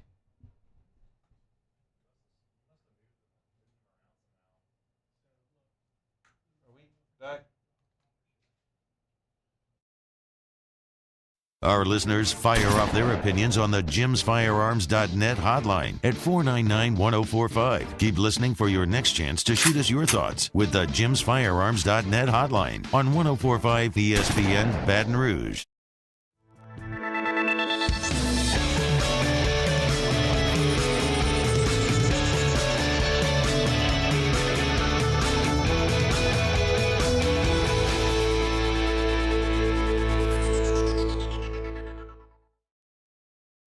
He's here. Anyone want a Coors Light? Oh, shoot, I forgot to play the song. I got a guy who can fix this. When it comes to ending cancer, we push forward, always working together for you. That's why our cancer experts at Ochsner have clinically integrated with MD Anderson Cancer Center. This means advanced cancer care, including access to life-saving clinical trials and integrating care to treat the whole you. Introducing Ochsner MD Anderson Cancer Center. Long live you. The Windsor Senior Living Community in Mandeville, Louisiana is a beautiful, vibrant apartment community geared toward seniors. They are nestled right in the heart of Mandeville, where seniors live a more carefree lifestyle in spacious apartments with the peace of mind that comes from having a little extra help. Call the Windsor at 985-624-8040 to schedule a lunch and tour. Come see how the Windsor can be your passport to peace of mind. There it is, the extra mile, on the border of expected and extraordinary for those willing to go further, like vans customized for work or play, with safety and tech to keep you connected, supported by a 5-star sales, service, and finance team, and backed by the 1-star you know. So go the extra mile. It's never crowded, because so few have what it takes to go there. Mercedes-Benz Vans. Dylan Cruz here to tell you about Six Rings Baseball and Softball Camp. If you live on the North Shore and play ball, go to Six Rings Camps with former LSU assistant coach Dan Canaveri. His knowledge is second to none, and your child will improve and have fun doing it. Camps were held at Coquille Park and Six Rings Academy in Covington with 4 sessions over the summer. Full day and morning only sessions are available from ages 7 to 13. Go to sixringsbaseball.com or call 985-206-9096. Learn the game to love the game. Electricity is all around us, and our families depend on it.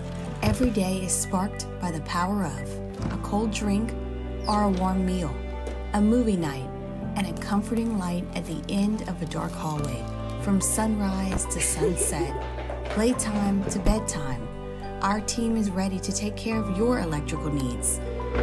Moscona inviting you to join us for Thursday's AFR LSU football on the practice field. Brian Kelly meets with reporters. We'll have the update, and we'll recap LSU baseball at Southeastern and LSU basketball at Arkansas. Join us 3 to 6, 104.5 ESPN Baton Rouge.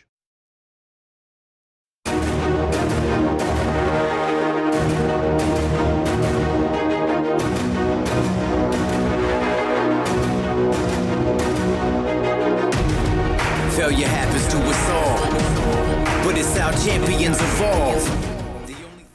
Discover the largest showcase of outdoor gear in Louisiana, featuring everything from fishing and hunting equipment to ATVs, boats, and more at the Louisiana Outdoor Expo, March 15th to the 17th at the Lamar Dixon Expo Center. Register for your chance to win tickets today at 1045ESPN.com. This is the Hunt Palmer Show, brought to you by Rouse's Supermarkets.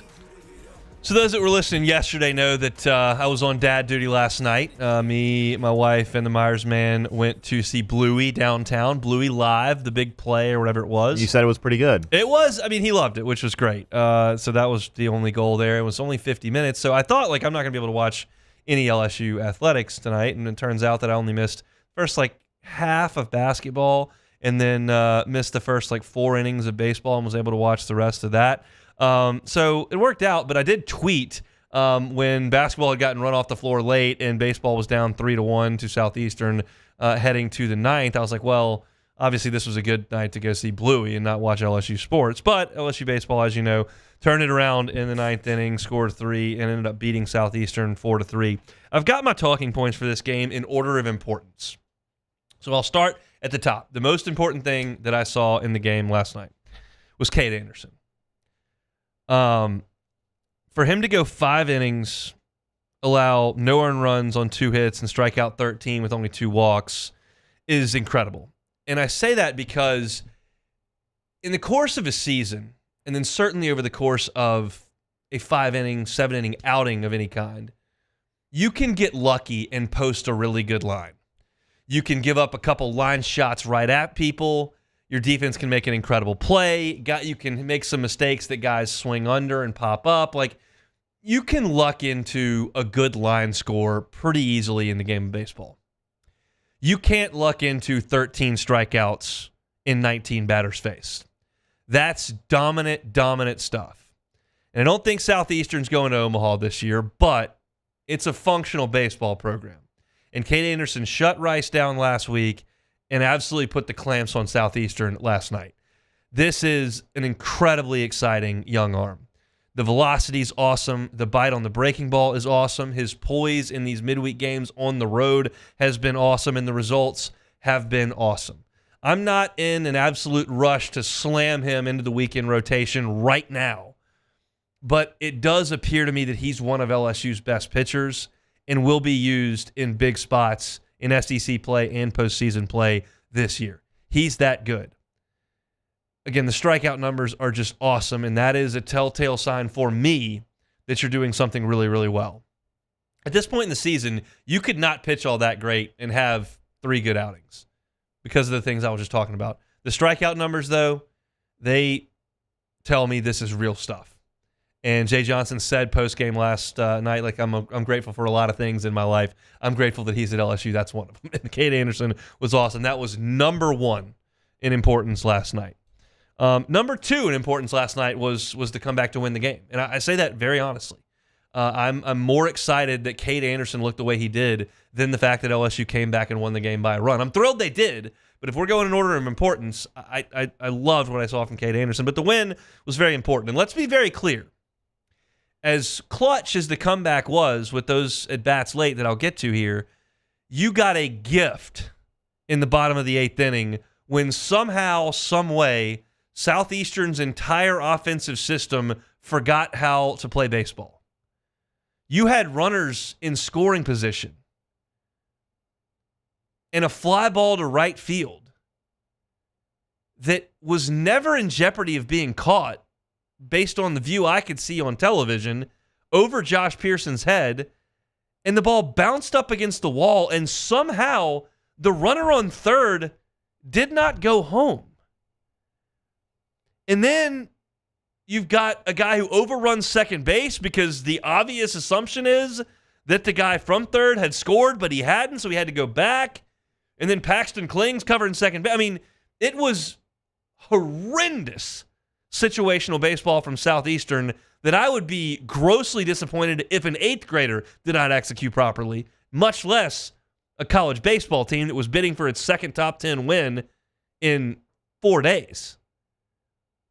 But it was a gift for LSU, and you take it and you move on. Southeastern should have added to that lead again in the bottom of the 8th inning and did not, based on grossly inept base running. But LSU capitalized on it. And that was, to me, the third most important thing from last night. That in a spot where down 2 runs, you've got Jake Brown fouling out and nothing really going, all the momentum with Southeastern, and Stephen Milan steps up right-handed. It appears to me he's more comfortable hitting left-handed. He steps up right-handed and singles into left center. And then Jerry Jones flies out. Looked like he may have hit it really hard on the TV copy, but it was a routine fly out to right field. So you've got 2 outs. And then Mac Bingham has 2 strikes on him and is able to take some pitches and draw that walk, which was huge. They go to Ethan Fry there, which was a great opportunity for a guy who hasn't had a ton of opportunities, and he hits a missile into left center for a double. And then Paxton Kling, who was 0 for 4 to that point. He had struck out twice, had a tough game, but he stands in there and hammers a ball into left field to give LSU the lead. Really, really good clutch at bats. You've heard my talk about clutch hitting time and time again if you've listened to me over these airwaves for years. I think that fans put way too much stock into it because I don't think it's a dependable metric. Clutch hitting is not something I feel you can work on. Therefore, not something I spend a lot of time worrying about. Good hitters are clutch more often than bad hitters. So the key is to develop hitters into being very good hitters, and when given the opportunity, more often than most, they will come through. Paxton Kling is a good hitter. And because he's a good hitter, he got a hit last night. I'll give the example all the time. I don't know a lot of .230 career hitters that in October in Major League Baseball automatically hit .375 because they're just clutch. I don't know a lot of .320 big league hitters that hit a .115 in the postseason because they're just not clutch. This guy's great with 1 out and nobody on, down 2 runs. But in a tie game in the 8th with the bases loaded, he stinks. To me, I just can't get on board with that. Good hitters get big hits, and that was a big hit for Paxton Kling, big hit for Ethan Fry, big hit for Stephen Milam, and that was a great job to come back down to your last out. And then they went to Ackenhausen, and hello, they had no shot against Ackenhausen. Good morning, good afternoon, good night. 3 batters faced, all 3 of them punched out. Game over. That was impressive. So to me, it's Anderson, it's the 8th and 9th, and then it's Ackenhausen. And I do want to say this because I felt the same way that I think a lot of y'all did watching that game last night. You could tell it was not Lynn Rollins and Ben McDonald and the SEC network. But I do want to say this. I'm on the understanding that that was a student broadcast. And if that's the case, kudos to those folks that were running the cameras and doing the sideline work and doing the broadcast. Because it's not easy. I think a lot of y'all like to listen to me talk about baseball. I get that a lot when I'm out and about, when I'm at Rouse's and whatnot. And I think a lot of you appreciate some of the things that I have to say about baseball. I hope so, but I think that's the case. I got an opportunity to do an SEC Network game on TV with Lynn Rollins. And one time during the game, I went on this whole analysis of the game and was wrong on how many outs there were. So I don't think it was because I was really, really nervous, but it's just something new. You're dealing with these monitors, and things are happening pretty quickly, and you've got a producer in your ear, and you've got the stats, and it can be a little bit tricky. So no, I did not confuse that for Joe Buck and John Smoltz. But if that's college kids that were doing that, I thought big time kudos to them. It's a small production at a smaller school, and it was a huge stage for them with a number 2 team in the country, and so I thought they did a very good job at dealing with what they have. It was a little bit tough sometimes from a viewing perspective to understand some of the things that were going on, but it's really hard. I've been in that chair, and I promise you, it is not easy if you have not done it. And for those of you that are LSU fans that watch Lynn and Ben McDonald and Ronnie Rance and those folks do this every single March, April, May, just realize that we've got a really good thing with LSU baseball, and it's a really enjoyable watch. But kudos to those folks over in Hammond for putting that production on, and I thought had a lot of energy, and I was able to watch the game, and I was glad LSU came out on the winning end of it over there in Hammond. LSU wins it 4-3. Our Thursday shows are brought to you by Rouse's. Download that Rouse's app. Make shopping so easy for you. You don't have time to go in the grocery store? They can do it for you. You just do the shopping on the app, set your pickup time, come into that pickup lane at the one on Burbank and Lee. The pickup lane is right there to the right of the entrance. There's a 1 and a 2. You pull up in your assigned slot. They bring your food out. If you spend spend $35 or more, you don't have to spend an extra cent on curbside pickup. Rouse's, official supermarket of the New Orleans Saints. They bring you our Thursday shows, and I will be at Rouse's Burbank and Lee tomorrow from 3 to 5. Very much looking forward to getting out there. Take one more time out, come back and close it out with Take It or Leave It. The Hunt Palmer Show. One Bath and Closets. OneBathAndClosets.com is the website. David Duvall and his team, 30 years redesigning and remodeling bathrooms and closets. Look, a lot of folks locked in a great interest rate a couple of years ago and are not in a hurry to move, but that doesn't mean you can't improve your living situation. You're staying in that house, you love the interest rates, you like the mortgage, but you don't love the bathroom, you don't love the closets. David Duvall and his team can help you with that. If you're worried, I don't know if I want to pay for that up front, well, they got financing options available. Get started with that free consultation. It's at onebathandclosets.com. While you're there, you can check out pictures of their great work.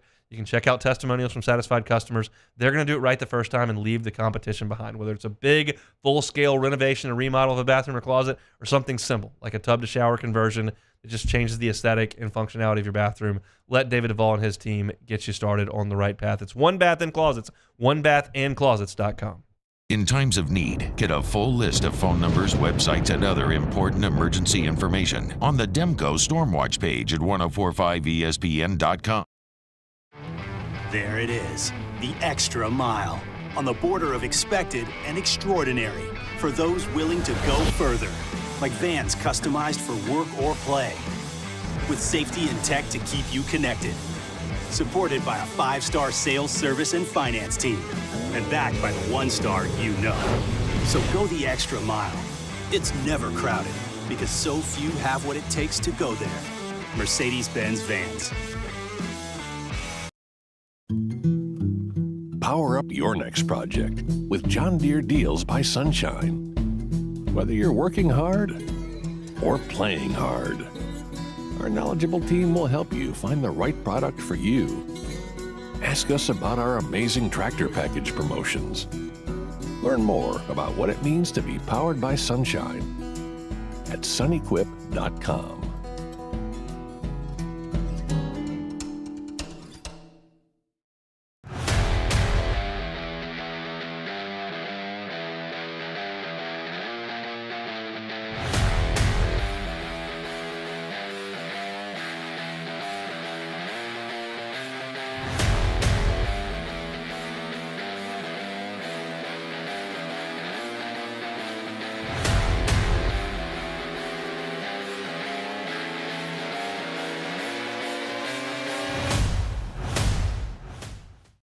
Hey, it's Matt Moscona. For years, you've heard me tell you about Insurance Network of Louisiana, helping you find better coverage for less money. But it's not just for your home and auto. They also offer commercial properties. So, retail stores, professional offices like doctors, dentists, attorneys, clothing boutiques. Insurance Network of Louisiana can find you better coverage for less money. They service the entire state of Louisiana, and they're local. So call today at 293-0450 or lainsurance.net. Breck teamed up to reimagine your parks, and you imagined big. With your help, we went to work, creating 12 beautiful community parks across the parish. A family-sized water park, miles and miles of trails, and parks just for your dogs. There are more places to splash, to explore, to run wild, and even soar. You imagined, we delivered. Gold. Breck, your #1 park system in the nation. Jerry and Benny Payne began Central Plumbing Company out of their driveway in Tanglewood subdivision. 50 years later and 4 generations down the road, we continue to serve Baton Rouge and the surrounding areas for all of their plumbing needs. Residential, commercial, industrial, or hospitality, Central Plumbing is here 24/7, 365. We want to thank our customers, family, and friends for 50 years of success. On Fridays, OTB. Let's get ready for another weekend at the Bucks. Plus, golf ball, gym, Pelicans, women's SEC tournament. There's a ton on the docket for the weekend, and we'll break down it all. On the bench, 7 to 10 a.m., 104.5 ESPN.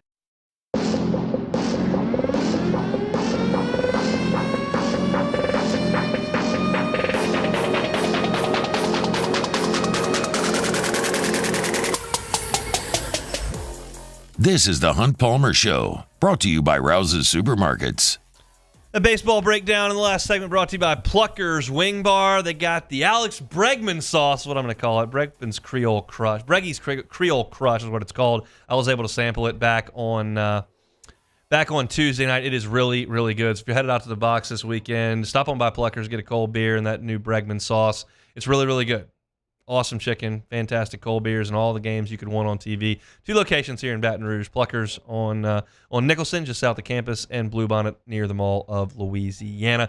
Speaking of baseball, Jay Johnson has announced his weekend rotation for the weekend. Michael Cauble tells us it will be Luke Coleman on Friday, Gage Jump on Saturday, Thatcher Hurd on Sunday. Same we saw last week, and I believe the same you will see coming up in Starkville. Just a matter of what they want to do with Cade Anderson next week in the midweek. I'm curious to see how that goes as well. But it'll be the same rotation you saw in Houston this weekend against Xavier. All right, Beck, take it or leave it.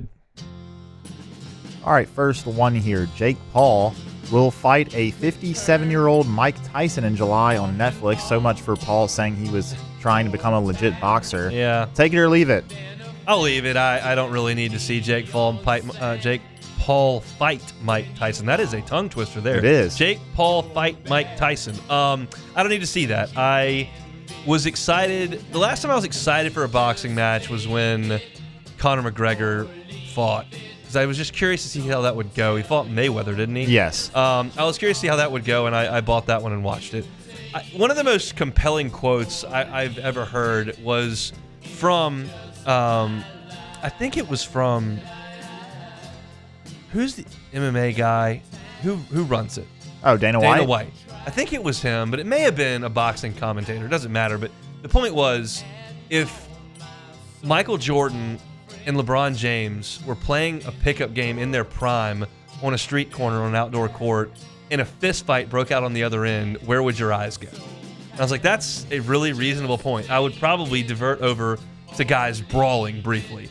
So boxing, there's something innate in us that wants to watch that, but it's just irrelevant, and this is such a gimmick. It's certainly not like a sanctioned boxing match by the folks that are giving out belts and stuff, but I don't need to see Mike Tyson fight anymore. I remember when I was at my, what year would that have been? It would have been my 10-year-old baseball team's season-ending party at my buddy's house, and he bit Holyfield's ear after that. Everybody had left, and we stayed.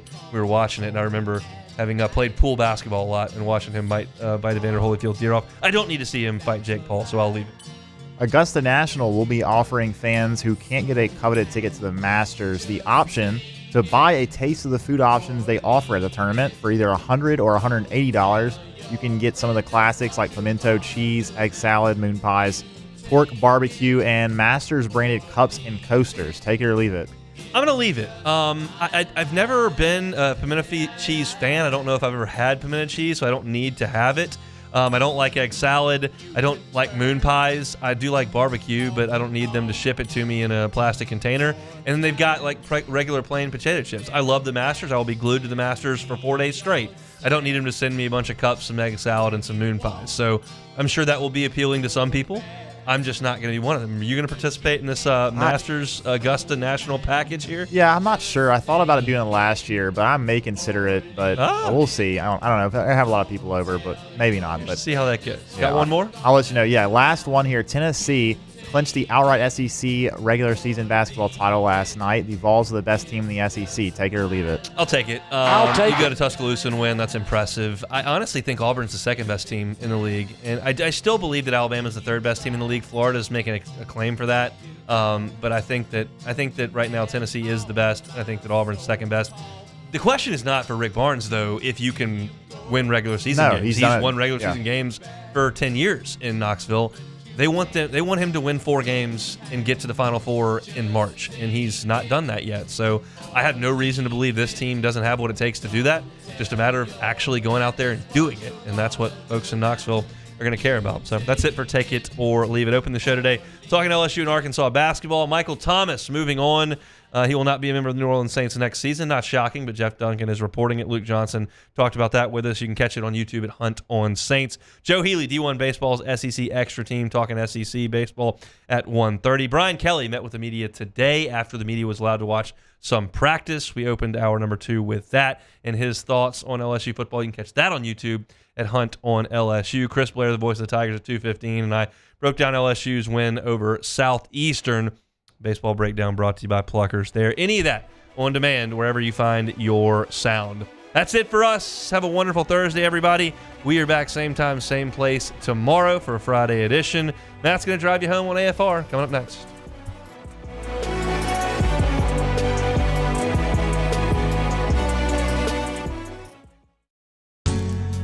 It was a humid day. Barefoot children play. Looking for that summer shade. Time just slips away. Oh, Louisiana, some kind of hold on me. Like cypress stumps, your roots are planted deep inside of me. Yo, Jake here from my friends over at Community Steel Company located in Gonzales, Louisiana.